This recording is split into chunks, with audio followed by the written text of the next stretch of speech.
Hey there folks, so welcome to Spectrum Pulse. We talk about music, movies, art and culture, and this is Billboard Breakdown.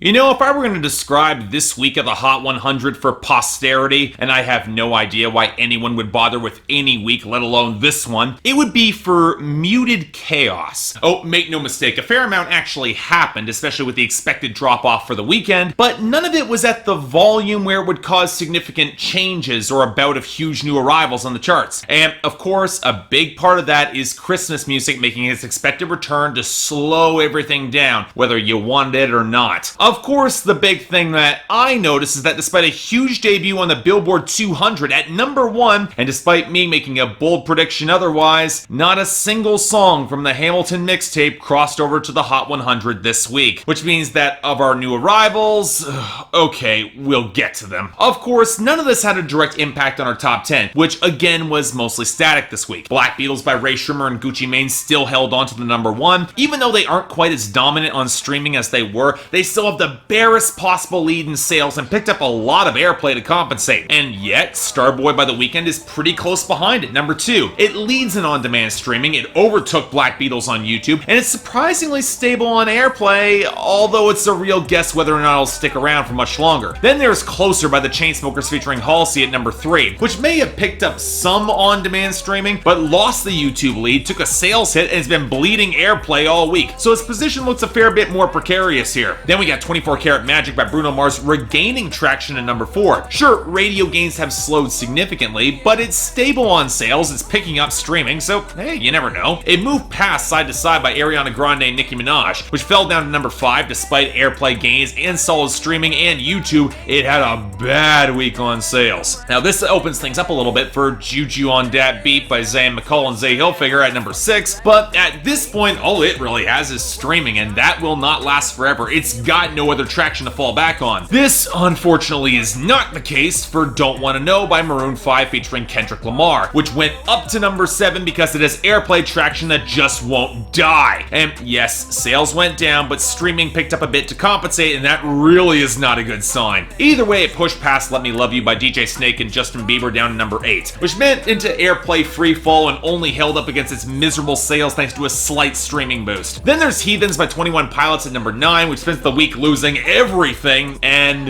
that's not good. Because our newest top 10 arrival at number 10 is Bad Things by Machine Gun Kelly and Camila Cabello. And look, I've made my thoughts on this song plenty clear by this point, but it's got traction in sales, streaming, and airplay. Providing that there's no big surprises coming from the top 10, and I think there will be, this could probably be a considerable hit, whether or not we want it or not. Of course, if you want to go in the opposite direction of that, we need to talk about our losers and dropouts, and there was a lot of both, so let's strap in here. Beyond a miserable chunk of the weekend dropouts, the biggest losers were A Little More Summertime by Jason Aldean, Look Alive by Ray Shrimmer, Fade by Kanye West, Ty Dolla $ign and Post Malone, and Capsize by Friendship and Emily Warren. They all took big hits last week, and apparently that was all they really needed to kill them off for good. But the weekend also had a heavy toll in losers this week, and let's just list them off here, shall we? Party Monster went to 29, Reminder went to 50, Sidewalks with Kendrick Lamar slipped down to 54, 6 Feet Under with Future dropped to 55, Secrets dropped to 66, Die For You fell to 71, True Colors went to 78, Rockin' died off to 82, All I Know with Future slid down to 83, Attention dropped to 96, Ordinary Life skidded down to 97, and sadly, False Alarm went to 86. But believe it or not, the weekend was not the only loser here. Off her debut last week for Moana, How Far I'll Go by Alo Cravalho fell down to number 70, but at least she stuck to the chart. And the last one, Sleep Without You by Brett Young to 74. The weekend hurt him last week, but this loss might have been driven on country radio just rotating out as the seasons change. That happens. And on that topic,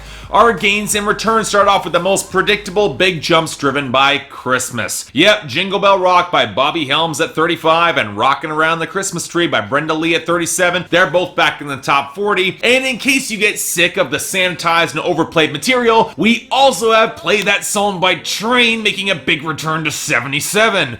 Lovely. Now, to be fair, it wasn't all that bad. Alone by Marshmello came back to 94. Childish Gambino's album release allowed Me and Your Mama to hit 68 and Redbone to go up a bit to 48, a song that I've come to like a fair bit, so no complaints. And most surprisingly of all, Million Reasons by Lady Gaga surged up to 52. What can I say? She picked up some impressive sales this week, and that's good for everyone considering the song's quality. I really do like it. But where things get interesting are in the gains, because this is where you can tell which songs have some staying power and momentum in the next few weeks. Well, it's a mixed bag. Love Me Now by John Legend picked up off of a big recovery to 23, along with Mercy by Shawn Mendes to 38, Better Man by Little Big Town to 67, and Chantier by Shakira and Maluma up to 79. All these took some big hits last week. It's good to see them regain some momentum. But then you get the songs that held steady, and really it's all over the map in terms of quality. I'm definitely not complaining that Adele's Water Under the Bridge surged up to 58, or that Hallelujah by PENTATONIX went to 45. It's framed as a Christmas song, sure, at least it's got Leonard Cohen's writing behind it, I'll take that. Hell, I don't even mind Love on the Brain by Rihanna going up to 20, or Bounce Back by Big Sean rising to 39. Neither are bad songs, it's actually a pretty decent song from Big Sean. Unfortunately, the rest of our list here is pretty unfortunate. Let's start off with the country. Both A Guy with a Girl by Blake Shelton rising to 81, and Dirty Laundry by Carrie Underwood are up to 69. They're just coasting on tropes that they themselves have done better before. And it's clear James Arthur's gonna milk his poor man's Ed Sheeran impression up to 60 to say You Won't Let Go. But then we get to hip-hop and my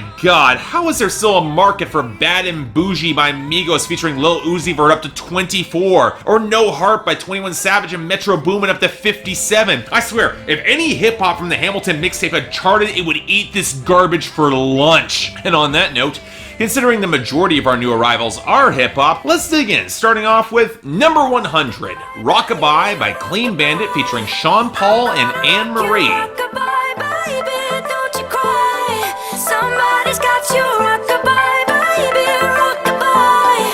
I'm gonna rock you, rockabye, baby, don't you cry. Rockabye, no. Rockabye. So here's a song that for a while I thought I would include as a world hit. And you have to pardon me from indulging in that segment this week, because in the build-up to year-end list with catching up on a lot of albums and drafting all of this, I'm hoping to make my job a little bit simpler heading into the next few weeks. I'm not going to go into detail with that segment. But the other reason I didn't include it is that I like the world hits to be tracks that I can otherwise outright recommend, and I'm not really sure I can with this one. I mean, it's not bad. Sean Paul and Anne Marie teaming up to make a song about the struggle of single mothers to care for their kids. It certainly stands out from the rest of the Hot 100 in the content, but I can't be the only one who feels that it's a weird fit with her Clean Bandit's ultra clean production and a very bouncy tropical vibe, especially when the whole idea of the whole rockabye nursery rhyme is to put the baby to sleep. This, with the elegant blend of strings and the polished synths and the steel drums combined with the warping vocal samples on the drops, it's a weird pairing, doesn't really work with the content, and not one that totally works for me. It's not a bad song, again, let me stress this, but it's no, say, What Would You Do by City High, if you catch my drift. Number 95, Dirt on My Boots by John Pardi. You uptown tonight, might have a little mud on my wheels, but they gonna shine with you up inside. Gonna hit the club, gonna cut a rug, burn it up like neon lights. Might have a little dirt on my boots, but we're gonna dance the dust right off them tonight. Oh, by the nine hells, I want to fire whoever at his record label told John Pardi that he should use this as his next single, because it sure as hell isn't making him easy for me to defend. I get it, obviously, in comparison to someone like William Michael Morgan, who has stayed with his traditional sounds and has been slowly pushing missing up country radio. John Pardi's always been more comfortable playing the Nashville game, and so of course they're gonna go with the safe bet with arguably one of the worst tracks from his album California Sunrise, right from the bro country songwriting machine. And look, this isn't terrible. I like the fiddle that runs through most of the song against those minor piano chords, and that scuzzy guitar solo, that's pretty welcome, but what isn't is the obviously fake percussion and what sounds like DJ scratches on the verses. The larger disappointment, though, it comes in the lyrics, which have been a glaring weakness for John Pardi for years now. He's taken his girl uptown after a quick shower and a shave after a hard day of work so they can dance and have a good time, which of course makes sense against how sour this song feels. And again, it's not so much this is bad, but if you're gonna compare to, say, Chris Young's We're Gonna Find It Tonight, which had a lot more groove and momentum, I'm sorry, this doesn't cut it at all, at least for me. Number 93, False Prophets by J. Cole. Be like this, be like this. Somebody should have told me it would be like this, be like this. False prophets. Somebody should have told me it would be like this, be like this, be like this. Somebody should have told me it would be like this.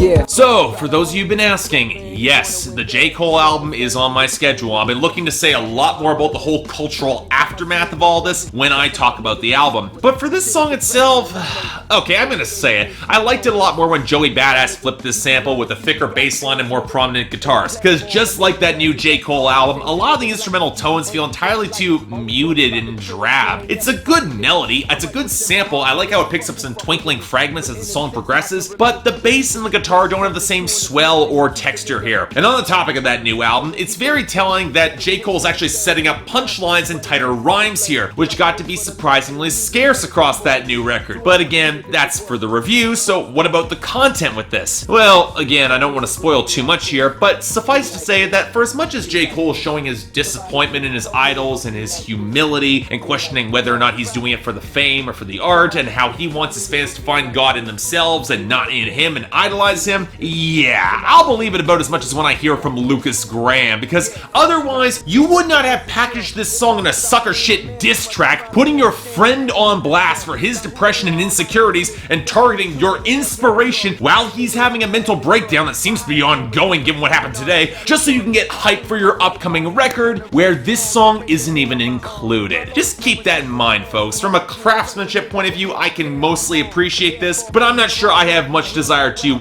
ever hear this again. Just saying. Number 76, Home by Gnash featuring Johnny Yukon. We are never far apart, no. Doesn't matter where we go.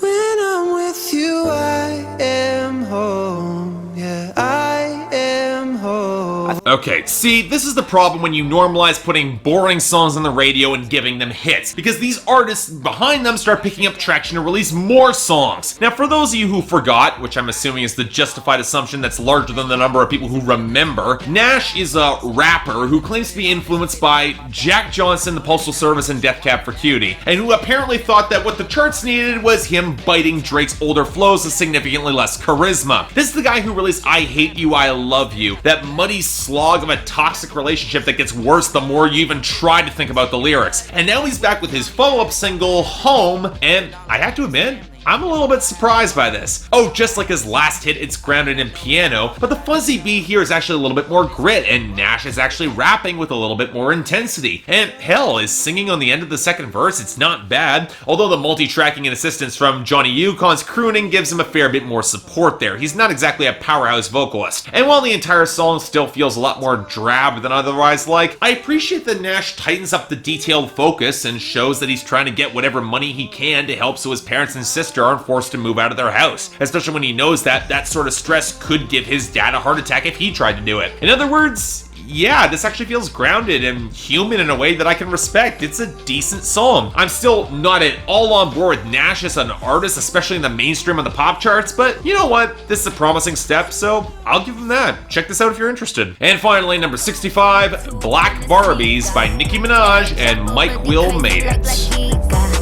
Young girls always looking for a soulmate, but I should've listened to what mama told me. Furry moon boots, shades Dita, too high to give a shit about Peter.